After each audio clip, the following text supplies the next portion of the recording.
We're talking about the soil health megatrend today and what are the opportunities for a wide range of companies from this. So, for ourselves as speakers, so there are two of us on the line today. As Julieta said, I'll be hosting today's presentation. I'm Brian Balmer, and I manage our portfolio of published research for our chemicals, materials, and nutrition practice. My own background is mainly in chemistry and materials science, but I've been growing increasingly interested personally in sustainable food, and I've been lucky enough to also recently take on the management for our nutrition and wellness program area. I'm working on a report myself on soil health right now, which we'll be publishing later in the year. So today's presentation is based partly on the work I've been doing towards that, and I invite anyone listening to get in touch if you would like to contribute to that research. And my colleague Chris Shanahan, who's on the line with me, is our Director of Consulting for North America. He's one of our company's experts on agriculture and nutrition. And like me, he's been with Frost Sullivan for more than 15 years now. He's based in Ohio in the UK, and his current areas of work include helping some associations to build data systems that will help to create a fairer and more sustainable global food system. What will we be talking about today? So I wanted to talk about three different aspects of the whole soil health megatrend. As you can see on here, why, who, and how. And why do we need to talk about soil health? And why is it an issue? And then we'll look at what sorts of companies might help to drive change and help us to restore the health of our soils. And then finally, we'll look at how it can actually be done and what are some of the products and technologies that can be used to enhance soil health. So we'll look at those 3 points in turn through the presentation today. So we'll start first of all with the question of why. And the first question that comes up is, where might we need to improve soil health? I think it's pretty clear that the majority will be in the 4 boxes that you see on the right-hand side of this graphic, as opposed to all of the land in the world that isn't used for agriculture. But there are also, of course, areas of land that used to be used for agriculture, but are not anymore as the land has become so degraded. We won't go into that specific aspect too much today, but wanted to put this up as a bit of context.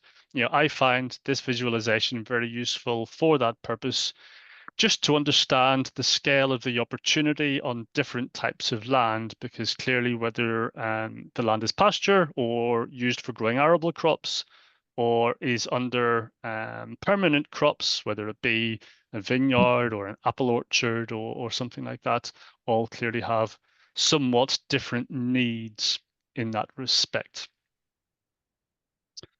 So that's what land is used for. And why do we need to talk about soil health? So I don't want to dwell too much on this. I think it's pretty clear. A lot of land in the world does have degraded soil, and it is a very important issue. The only point I would add here myself is that soil health as a trend does not exist in total isolation. It is interrelated with all of the other trends that we're seeing, not just in food, but in many other sectors as well. So, there is an interrelationship with climate change, with biodiversity, with unsustainable water use. And, on that relationship with climate change, soil health has a role to play in 2 ways, as you can see on the slide here.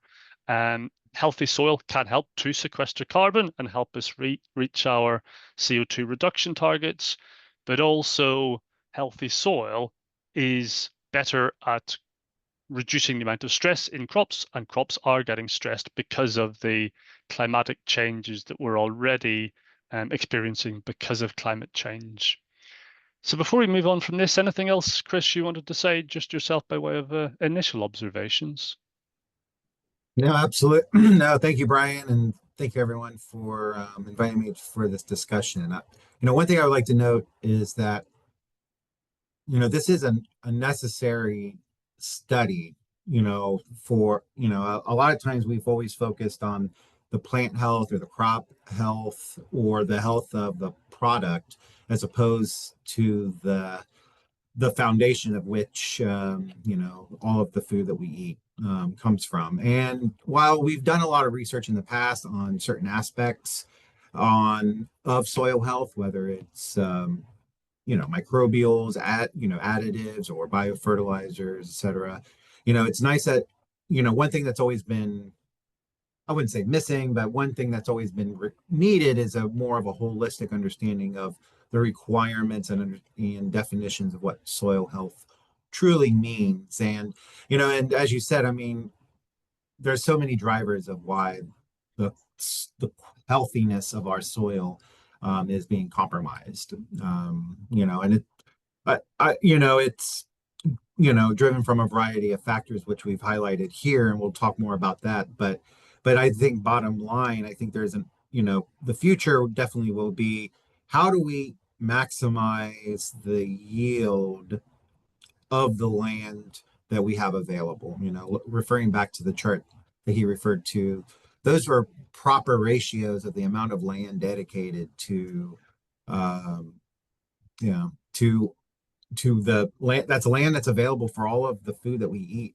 And it's not, and we can't just create new arable land, at least not yet. Of course, a lot of the products and technologies that Brian and our teams will explore during the field research will possibly offer those as solutions, but in the long run, I don't think that's going to be a feasible solution for mankind. I think we're going to have to consider the land that we already have and maximize the yields, and then think about how do we grow our food being less dependent on that land and or soil. Those are big picture questions that I'm trying to help our clients answer. But of course, there's going to be transition, and a lot of these technologies that are there to support soil health are definitely going to support in that transition away to a more advanced agricultural system. But yeah, I'm excited. Yeah. Great. Thanks, Chris. And yeah, we have an hour for today's presentation. There are so many numbers out there on different aspects of soil health that our intention today isn't necessarily just to present you as the audience with lots and lots of figures and quantitative predictions and forecasts, but try and give that holistic view, as you said, Chris, and how do we conceptualize the whole issue in a way that then allows different companies to drill down on the specific areas where they might see an opportunity for them, for their technology, for whatever it is they have, depending on what tier of the value chain they are active in. So those are the points we'll talk about today. But yeah, to look at the big picture overall, so it's the same graphic as the previous slide, just simplified. And I see the whole area of soil health being kind of composed of three different trends that we see going on. So the two arrows towards the bottom of this slide here, I guess you could call it a push and a pull. On the one side, you've got a push to restore more land to nature, initiatives like the 30 by 30 that you see there.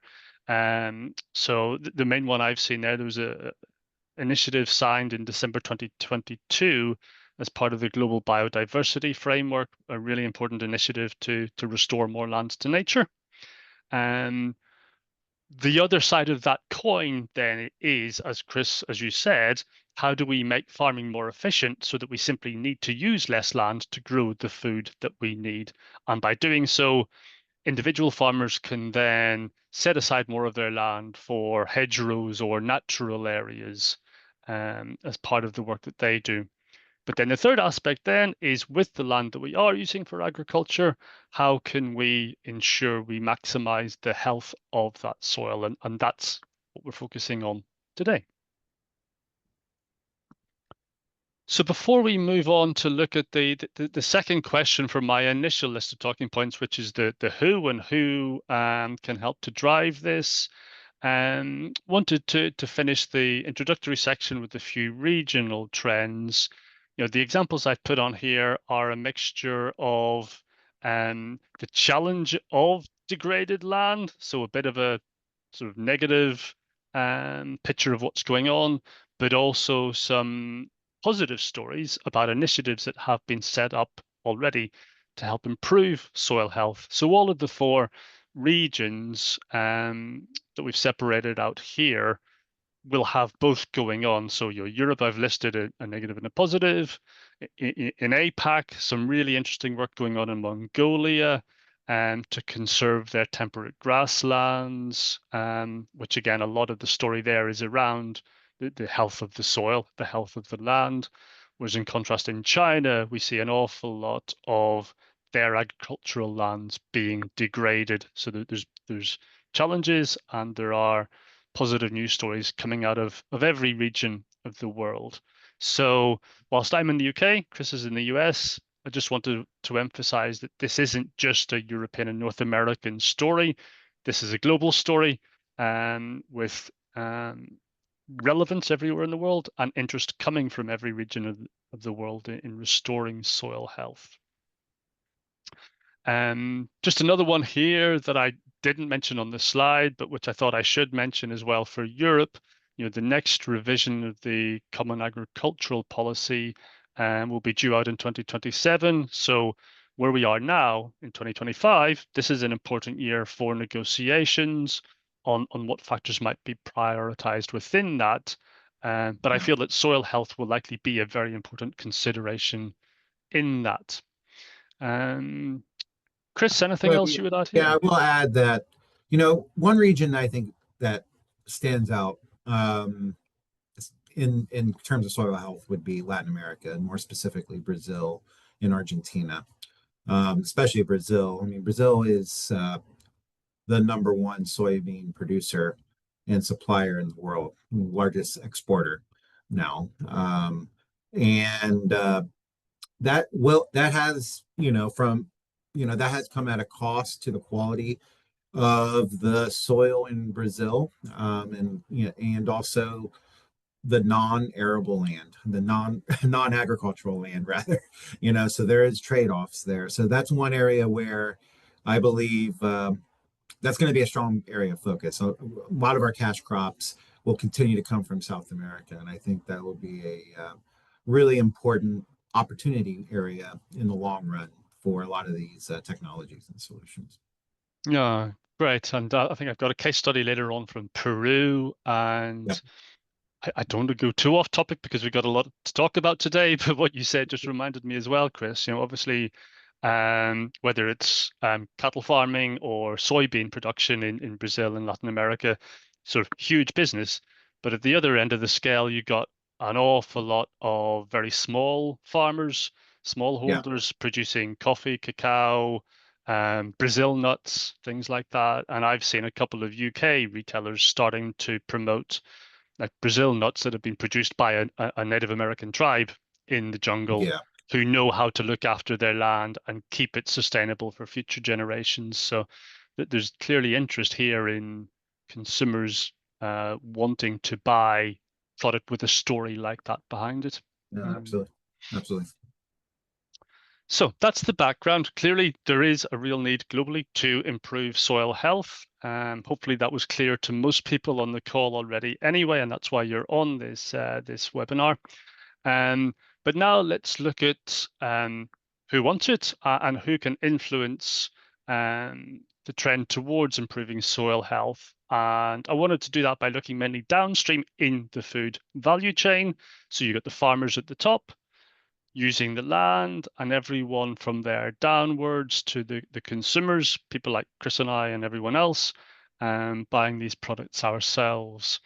And I just, anyone who wants these slides afterwards, we'll be happy to share them with you. So I won't talk about these individual examples in detail, but there will always be additional levels of complication we can build in to further look at how this breaks down.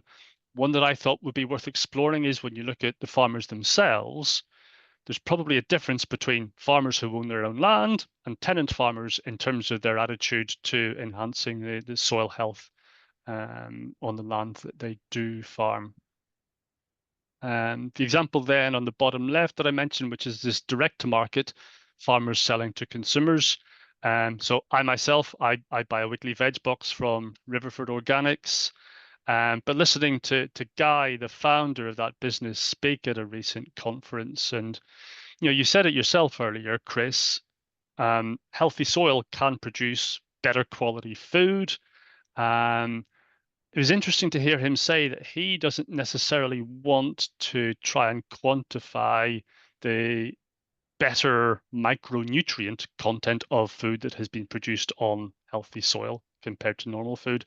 A, because it's very expensive, and he's Yeah, not sure it'll be easy to get the message across to consumers in a way that will justify that cost. But that's clearly still a lot of questions about how we promote the benefits of soil health to consumers. absolutely. I mean, consumers need to drive the demand for higher quality food through better, higher quality soil. So it is up to it is. I mean, the retailers and more so the brand owners. I mean, I think they're the linchpin in this. They're the ones that are in the best position to give the story, to create the story that the consumers need to understand why their food is more nutritious or better quality. And then but they also need to, because they are the customers of the farmers, they need to drive the demand for these types of crops utilizing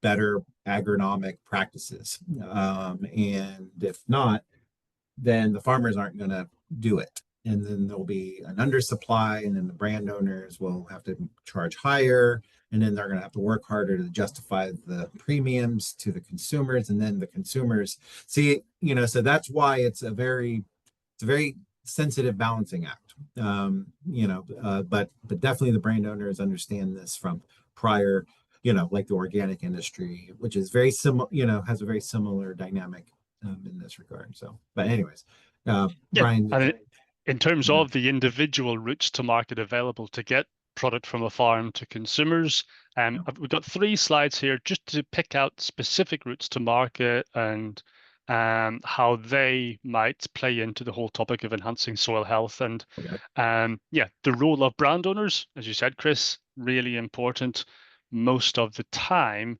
So just wanted to start with that. So we went and did some research looking at mainly the top 10 global food brand owners to see what they are talking about, for example, in their sustainability reports. And so when we totted up the actual number of mentions of soil health as a topic in those reports, when you go from a couple of years ago, 2022, to the latest sustainability report that these companies have released, there's nearly a 50% increase in the number of mentions of soil health as a topic. So clearly, these companies are getting more and more on board with this and the need to improve soil health. So just a couple of specific examples of those companies doing that. General Mills talking about how much farmland they want to enhance the soil health of. And by 2030, I think they've set that target for. I did not just realize I've not said the year on there on that quote, but that's by 2030. And Conagra Brands, again, just emphasizing the complexity of these supply chains. They want to help their growers to improve soil health, but just with their corn business, they need to work with 130 individual growers in order to do that's that. right. So there's a lot of people involved there. But they get, but these farmers are incentivized to sign up for the sign up for the vendors programs to adopt these practices that ConAgra requires to demonstrate that they are enhancing soil health. And yeah, and General Mills and ConAgra both have been doing this for quite some time in the United States with their key brands. One thing I do see though is that I don't, as a consumer, as a layman, I don't see it on the store shelves from the General Mills and ConAgra in the United States. I know that that varies though in other parts of the world. Yet, I think soil health as a idea is still is very nascent in the United States as consumer customers' mind. Cool. So, But yeah, no, I've got an example of sort of where retailers are influencing it in the UK yep. and the messaging to the consumers in a couple of slides time. But clearly brand owners are key to the whole process of growing food and getting it to consumers. But you know, when you go into a superstore, when I go and do my weekly shop, my wife doesn't do it. I do because I'm the cook in the house and I'm quite obsessed about what brands we buy, etc. So I have to do the shopping as well. You know, half of what you can buy in a supermarket is from is a branded product, but when you want to buy fresh produce, bananas, potatoes, meat, milk, things like this, they're not branded. So people like Nestle and Conagra have limited ability to influence that. That's purely the retailers sourcing from farmers. And me as a consumer, I'm completely reliant on whatever it is the supermarket happens to stock. So yes, I could choose to buy organic versus fair trade or the kind of basic cheapest brand. Yes. Yep. But that, I guess, is where my power as a consumer ends. Um, but what we're seeing, I think, is a really interesting niche within the whole soil health topic is um, people who make a branded product, which is a single ingredient product. Whereas people like Nestle, Conagra brands, most of their consumer products are made of lots of different ingredients. So the link between the soil health of one specific ingredient in a processed food or a packaged food, it's harder to make that claim, but it's very Absolutely. easy to make that claim when there's only one thing in the bottle or in the jar.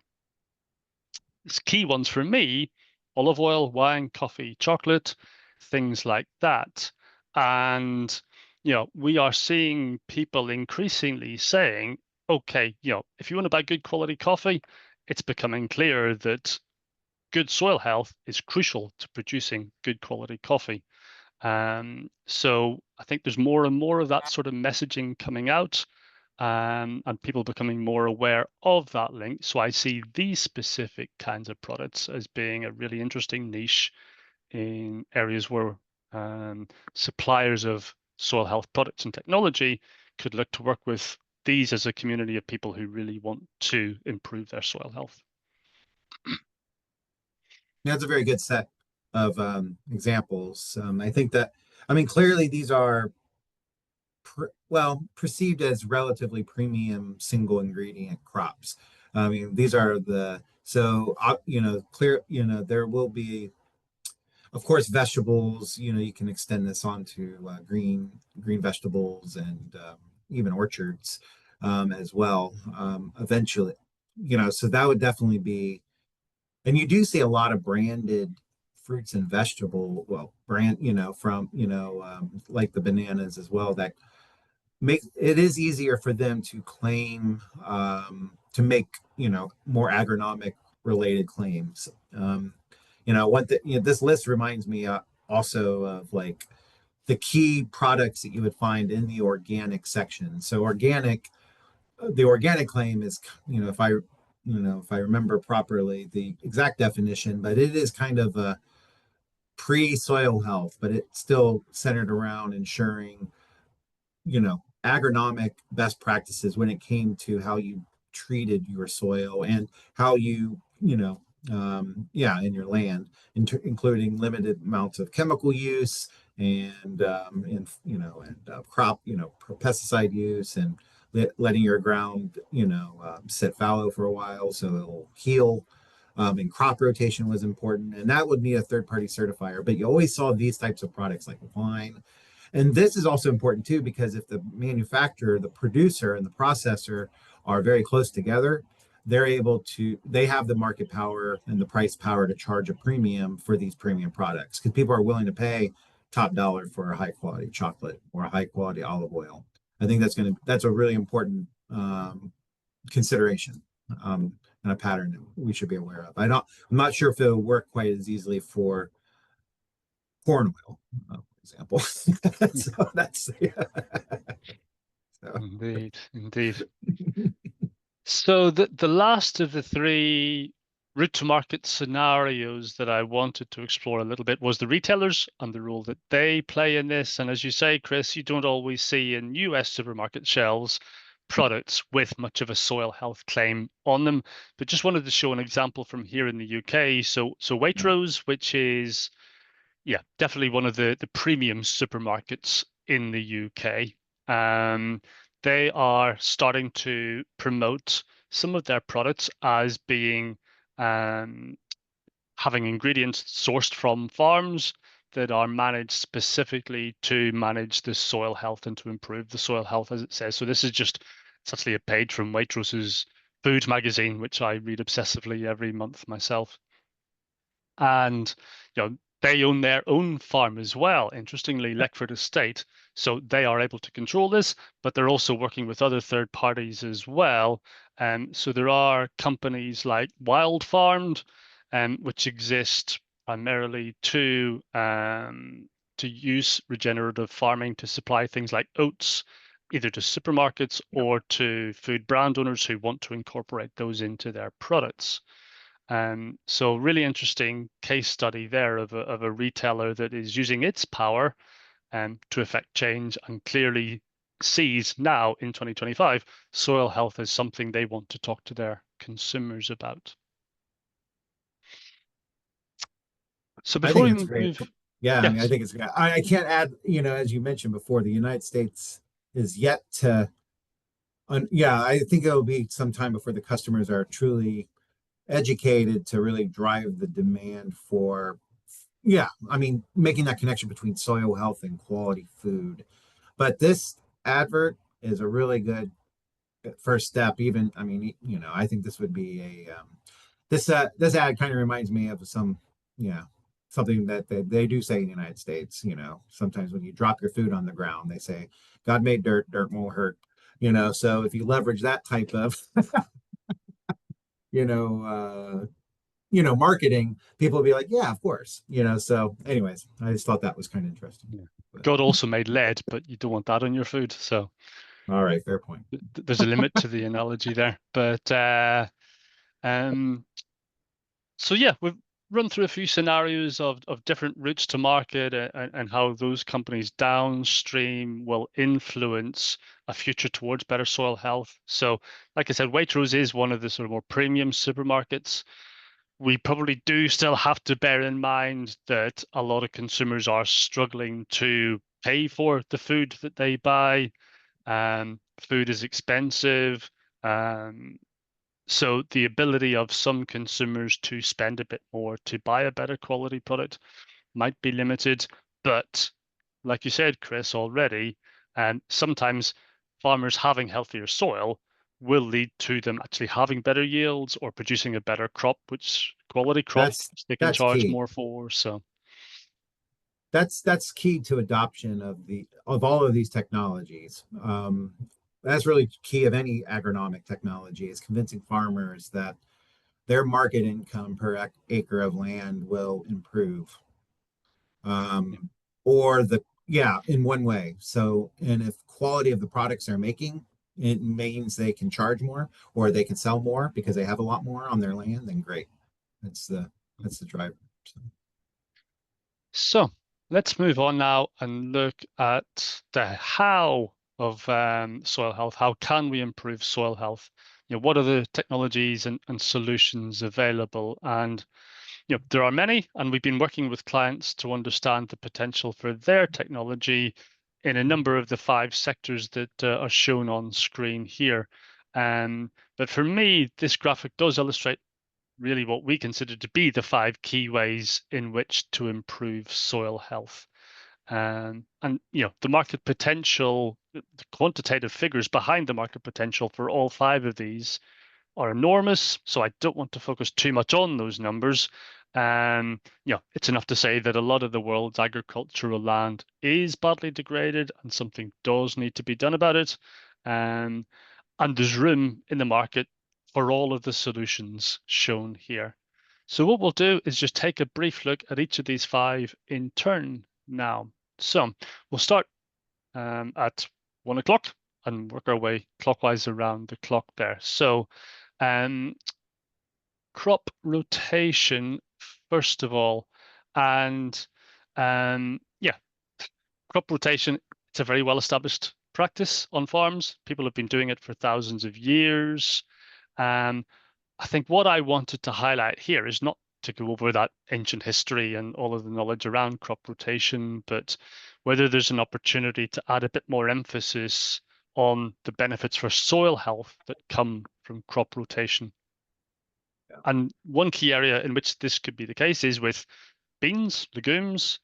Picked out three stories here from Europe that talk about different initiatives going on with the growing legumes.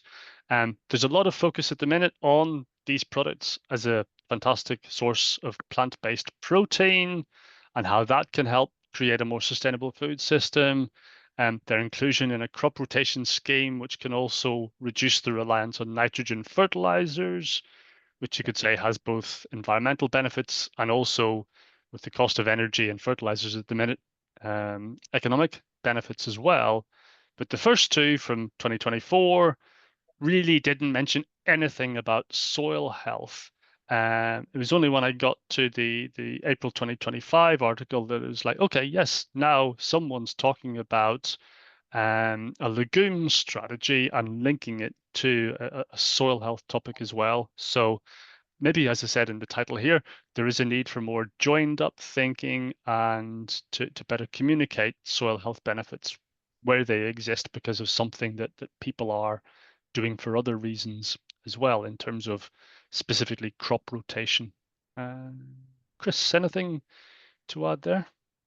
No, no. I mean, I think you said it. I mean, it is a well-known practice. And I think the need for more joined-up thinking. I mean, I think the solution is more intangible, maybe a digital solution that effectively, yeah, like unless, obviously a farmer, that the digital solution that, when I think of a digital solution, it's not just about when do I plant this crop and what's the optimal time, but it's also more, in terms of the soil, soil health, but also which bean do I plant that matches that, specific cereal crop that I want to produce, and will there be a market for that? I do, the one big hesitancy that a lot of farmers have with crop rotation historically is that it makes it harder to adopt monoculture practices,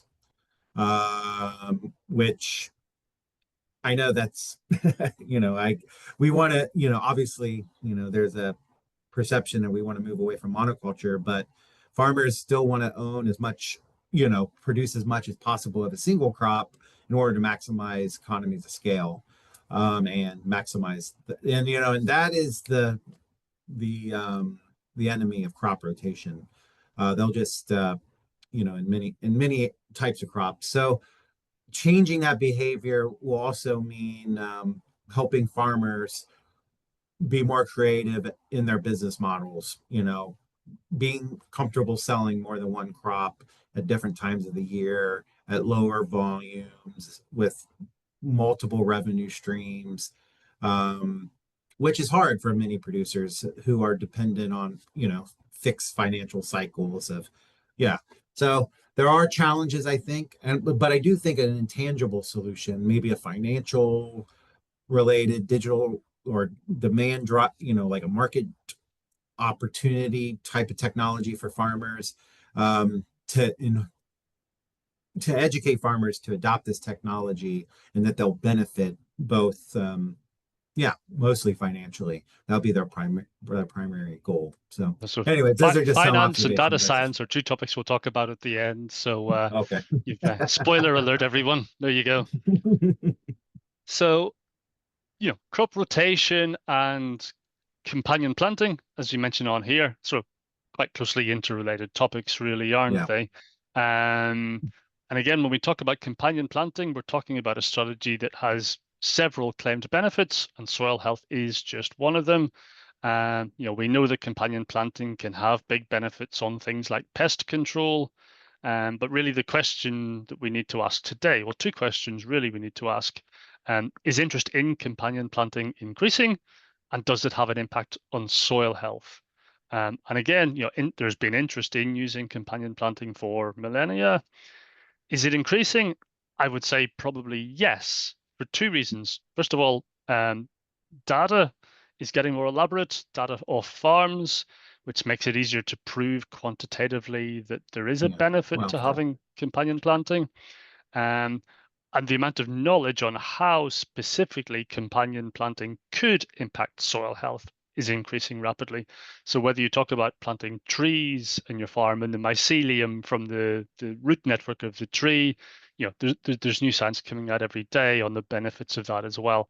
So I see both of those two factors increasing the interest in companion planting as a strategy. Um, does it affect soil health? Again, I would say yes. The image here is from a talk I attended at the start of the year by a pioneering grower in Peru. So coming back to what you said about Latin America at the start of the presentation, Yeah. Chris, their approach was really interesting. The idea is that rather than just growing a monoculture of ginger in this case, and just for reference, Peru is the world's #2 exporter of ginger. They wanted to explore companion planting, and one of the big successes was lemon trees. And you can see in the table at the bottom of the slide here, basically summarized the results. With the companion lemon tree planting, they still get the same yield of ginger, but they get better quality, and they Yep. get an Great. additional income from the second crop as well. So it's kind of a win-win, isn't it, really? Um, Yeah. but their approach was really interesting for me because they work the sort of the group, the scientists that ran out this trial, they work with many small scale farmers who are actually producing the ginger. So most of these farmers will have between half a hectare and 2 hectares themselves individually, and but it's the research group that initially planted companion planting on their trial farm so they could absorb the risk on behalf of the farmers. And once it could be Yeah. shown that it was beneficial, all of the other farmers could come on board and roll it out on their small holdings as well. Um, so many other examples from around the world. I think, Chris, you wanted to pick on up on one of them specifically, the three sister Well, the crops, only didn't you? one, I So mean, the obvious one, I guess I would mention is the three sister crops from Mexico. So another Latin American example. I mean, that's kind of a, but I think that the three sister crops being corn, beans, and squash in some combination, and and each of those three plants serves a role. One is a cover crop, one is a vine crop, the other, of course, the bean, as we mentioned in rotation, crop rotation, that provides the nitrogen content in the soil, which is necessary for the squash and the corn. So it's a nice virtuous cycle and interdependence of these three crops in indigenous Mexican agriculture. And that influenced obviously local and global cuisine, those three, that combination. But I think what's important that is that those are plants that are indigenous among themselves. Like so I think that's a really important consideration.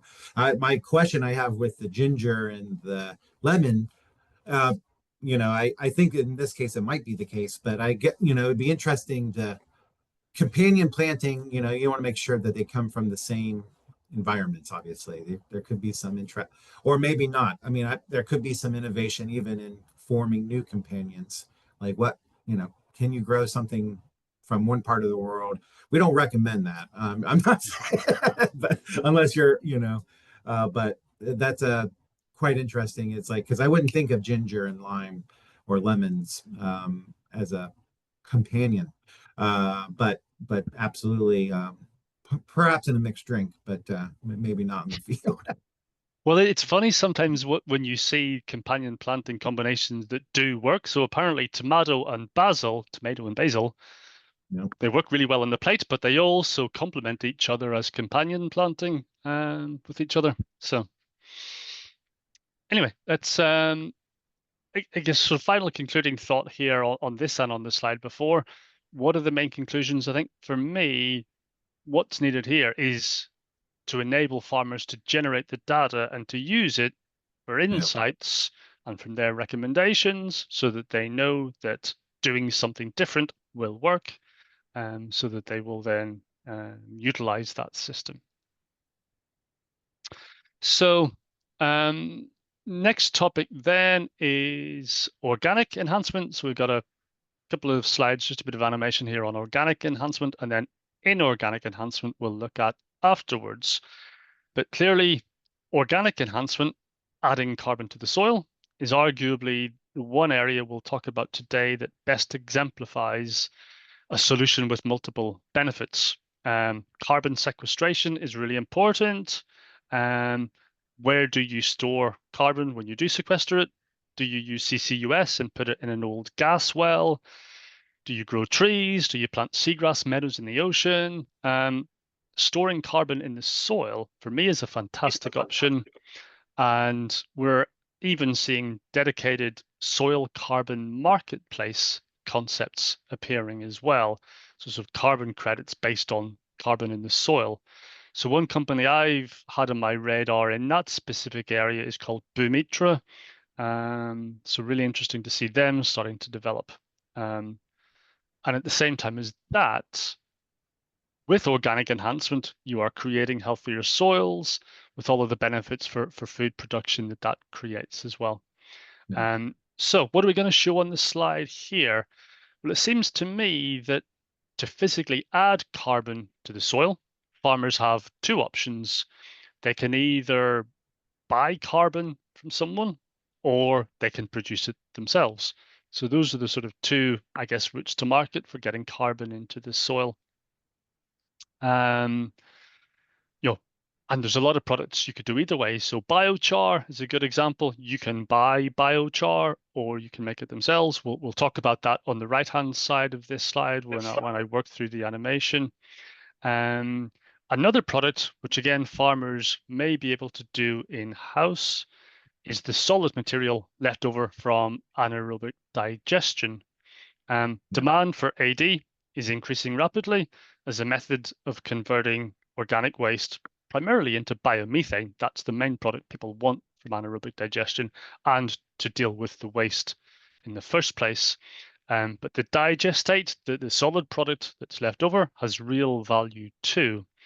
We last looked at this market a couple of years ago in a report by our sustainability practice here in Frost and Sullivan. So I put a couple of charts from their North America report here. There is a European report as well for anyone who's interested. So, if you just ask us after the presentation, we can direct you to that as well. But their focus in that study was on investment in the anaerobic digestion industry and not on the market for the digestate. But anyway, I think the clear message is that as the anaerobic digestion industry grows, there will be more and more digestate available for use to improve soil health. And this first chart here just shows how the industry in the US was at the start of a big uptick when we were writing that report. And if I flick along, you can also see here, this is the forecast they were putting in for the future growth in this industry as well. So I guess two different messages here. Farmers can either buy in or they can make carbon themselves. One of the products that they can put in their soil is the digestate from anaerobic digestion. And certainly in places like the US, there will be more of that becoming available, which farmers can use to put into their soils, into their land. So before we move on to what farmers can produce themselves, was there anything else you wanted to add here, Chris, on buying in organic carbon to add to soils? Well, no, I mean, I won't stay too long on this. But I will say that, for the game of sequestration and carbon sequestration in general, it's good to know that planting trees is not the only option and especially, claiming arable land. If you can have productive land that also sequesters carbon, that's a win-win. Absolutely. And I think a lot of the messages I wanted to get across today are where there are win-wins, there are multiple benefits for doing a number of different things. So on the opposite side of this slide, then, how can farmers produce carbon to enhance their own soils. I mentioned biochar, I think, a minute ago, and again, that's one of the key products you can either buy in, or farmers can produce it themselves. So in terms of buying in biochar, we've seen companies like Green Valley Biochar in the Middle East, people like that who are producing and selling biochar to farmers. But I really started to pay attention to this. You can see the picture here in 2021. So Prince William here in the UK set up the Earthshot Prize in that year, and the first winner was a couple of guys who'd set up this business, Takachar, which they designed a system that farmers can use. And again, this is a system with a win-win. In India, we know whenever farmers burn stubble in their land after the harvest, it causes horrific smog in Delhi and in places like that. So what can they do? They can put that stubble into controlled, can't think of the right word, burning system. So Right. what they create is biochar, so there's no smog going into the atmosphere, and they retain a lot more carbon in a product that they can dig back into their soil, enriching the soil whilst also reducing smog. So again, it's a great win-win. So moving on to inorganic enhancement, and obviously soil itself is basically inorganic material, sand, plus carbon, organic material, and inorganic enhancement. Maybe for some people might be an overlooked area in terms of a relevance to soil health specifically, but we see many products coming to market that are being promoted with their soil health benefits in mind. Everything from just the quote in the top left, Lygos, this company that produces a polymeric material, and they're really emphasizing the benefits for soil microbial activity and soil health from the products that they sell. Clay, things like liquid natural clay. We've done a lot of work in our advisory practice in Frost and Sullivan, looking at that as a way of enhancing soil health in various regions of the world, including, again, places like the Middle East. But this is just a sort of illustration from one of the studies they did, looking at the market potential for liquid natural clay to enhance the health and the productivity of sandy soils. So there's a lot going on as well in the field of inorganic enhancement. Chris, over to you.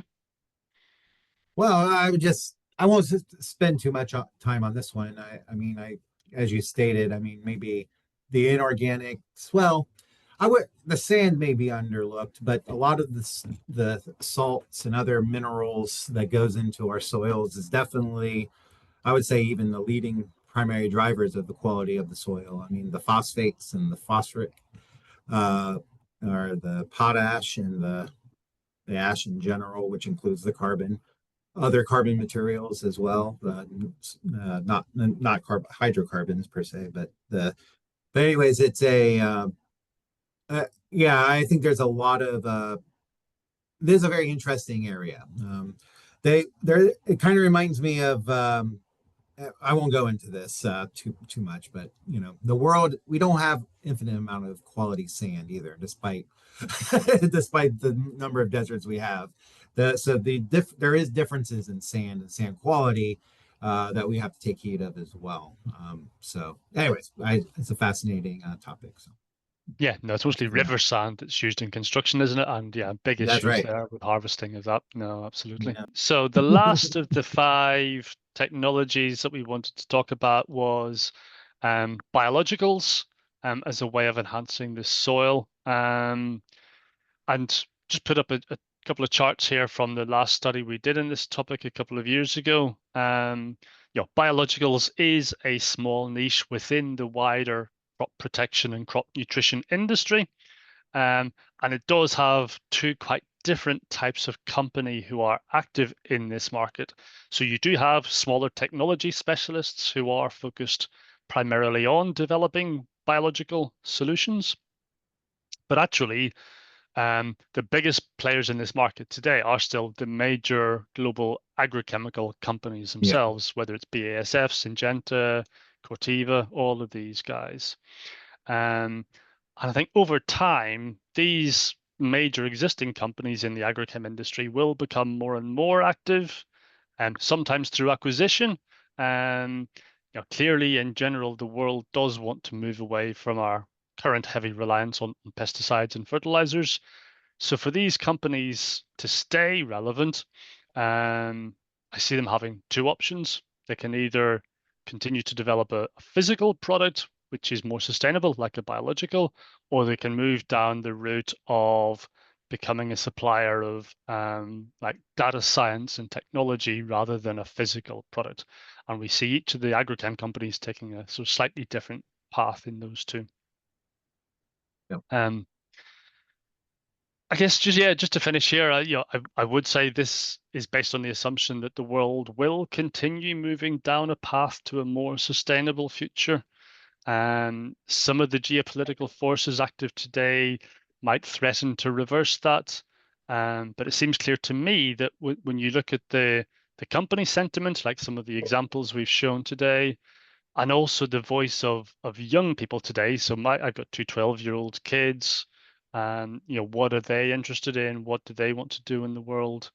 I think moving down a path to a more sustainable future is the way we'll still go. I think just as a last thought from me here, to illustrate that trend about moving the major companies moving more into this biologicals market through acquisition. And one of the latest was just last year, Rovensa acquired a US developer of biostimulants, AgroK. Rovensa's portfolio was already very heavily weighted towards biological solutions, and this acquisition has only increased that. So yeah, moving into biologicals is clearly a key way for agrochemical companies to keep their portfolios relevant in a more sustainable future. But there are others as well, which we'll come on to in a minute. Chris, anything else from you? Well, I do know at Frost Sullivan, historically, we've done a lot of work in agricultural biologicals, especially.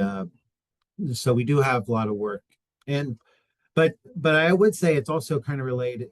A lot of the biologicals gets into its, you know, is it the quality of the soil, the media of which the plants grow, or the quality of the seeds which is in the soil? So the application and the use case within the world of agricultural biologicals can get a little hazy. But that's but absolutely, I just want to second that the big trend that we're seeing on the agricultural chemical side is obviously a move toward, I wouldn't say it's 100% a move away from agricultural chemicals, or toward biologicals or toward digital. I mean, obviously, every company is taking a different journey, but I do think it's the seemingly common denominator is more precision application of these solutions, whether it's biological or synthetic. Um, and it kind of goes back to my big question I had. I don't think I answered it, but or even asked it, which is what is, the well, soil health, the definition of soil health and what it does it mean to be healthy really depends on the type of crop you're producing, the region you're producing it, the geopolitical environment, the local environment, and the larger environment. So, is a healthy soil one with high quantities of carbon, or one with high quantities of organic material in general that supports a certain crop that maximizes market yield? So so the healthiness of soil is a really interesting topic that I think we should definitely dig deeper in our research Yeah. in the coming Yeah, months. microbiome count would be another measure of that, wouldn't it, as well? Yeah, Bacterial microbiome count. Yeah, just there's so many ways that we can just measure healthiness. I think that's a fascinating question. Indeed, indeed. So, on that note, to finish then, last slide we wanted to show, we had those 5 different actual ways of enhancing soil health. But there are two other important perspectives which are more like enablers that allow these solutions to happen. One is technology and one is financing. So interesting to see the suppliers of agro-technology, so data solutions for farmers, really starting to talk about soil health as part of what they are allowing farmers to monitor and improve with their technological products. The financing side, I'll talk about a little bit as well.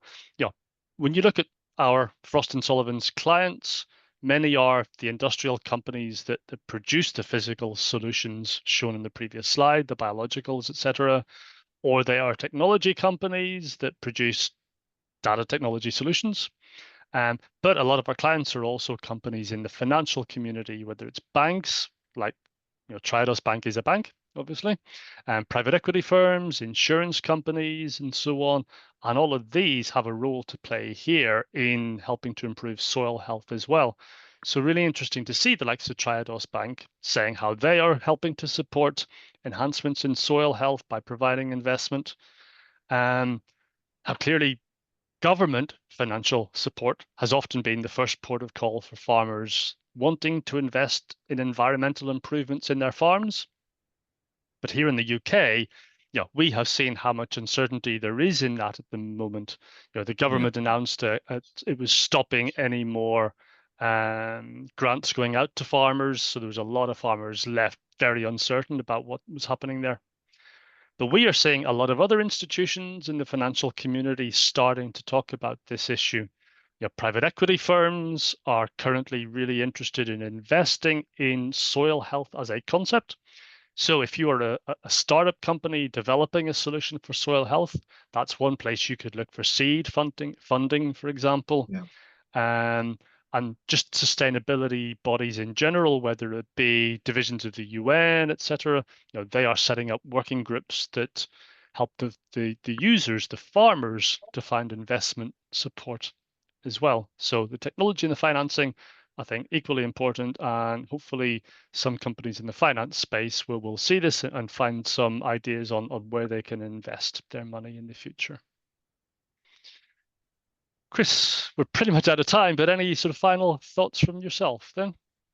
Well, I do think soil health will be as we get into the field, pardon the pun, we're going to learn a lot about soil health and a lot of the big opportunities that are available for a wide variety of different industry participants. And I do think the solution to the quality of our soil, the quality of our land is probably going to be more intangible than we expect.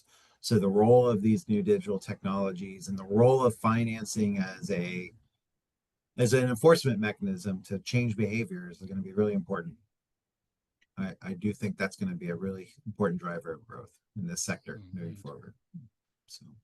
Thanks, Chris. So I won't talk too much about this last slide we had at the end, but suffice it to say, with the research we're doing now, I think we will come across a lot of instances where there is a real need. For example, the one shown here for coffee farmers, but the people who have the need may not be aware of the solutions and the people who are trying to sell those solutions. So if we can join up the need and the solution, we'll help the world soils to improve. And on that note, if you have any other questions for me, please do get in touch after the briefing.